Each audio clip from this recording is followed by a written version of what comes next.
సత్య సాక్షి అనుదిన మన్నా ద్వారా మీ అందరికీ శుభోదయం. సత్య సాక్షి అనుదిన మన్నా పరిచర్య వీడియోను అనేక మందికి షేర్ చేయండి. సువార్త పరిచర్యలో పాల్గొవలసిందిగా కోరుకుంటున్నా. నేటి దిన వాగ్దానము యెహెజ్కేలు గ్రంథము 34వ అధ్యాయము 14వ వచనం. యెహోవానైన నేను మాట ఇచ్చున్నాను, అది జరుగును. ప్రియ సహోదరి సహోదరులారా, యెహెజ్కేలు గ్రంథము ఇజ్రాయెల్ ప్రజలు, ముఖ్యంగా యూదా ప్రజలు బబులోను చెరలో ఉన్నప్పుడు ప్రవశిస్తున్న కాలంగా గమనించగలం.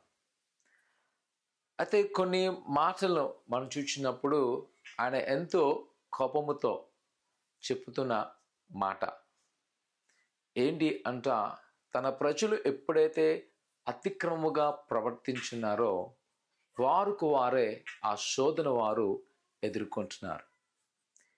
నేటి యొక్క దినాన ఈ లేఖనం చూసినప్పుడు ఈ వచనం మనం సంపూర్ణంగా చదివితే అక్కడ ఆనాటి ప్రజల శిక్ష కొరకు తెలియబడుతుంది. నేను సెలవిచ్చాను కాబట్టి అది జరుగుతుంది. ఈరోజు నా కుమార్తె ఈ మాట అది మనకు ఒక సూచనగా ఉండాలని కోరుకుంటున్నాను. మన క్రైస్తవ జీవితంలో ఎంతైతే మనము ఆశీర్వాదము, దేవుని అద్భుతమైన కార్యం కావాలనుకుంటామో అదే సమయంలో మనం కోరుకోవలసింది ఏంటి అంటే దేవునికి ఇష్టమైన మార్గంలో జీవించడం.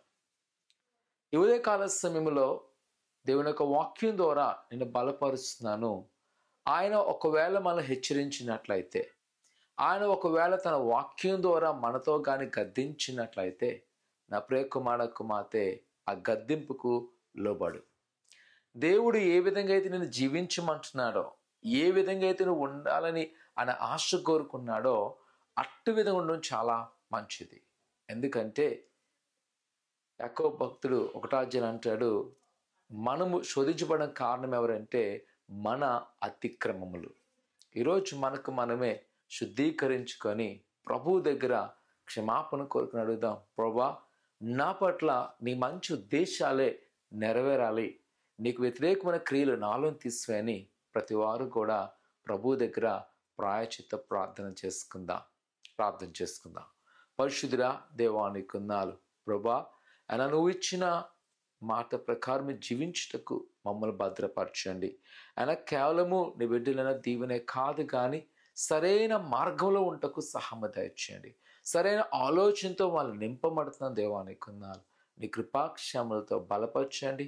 నీ దీవెనతో ఆశీర్వదింపచేసి వారికి ప్రతి కొదులు మీరు తీసివేసి నీ సమృద్ధితో నింపమని యేసు నామమున తండ్రి, ఆమేన్.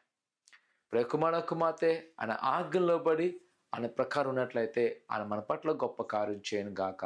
ఆమేన్.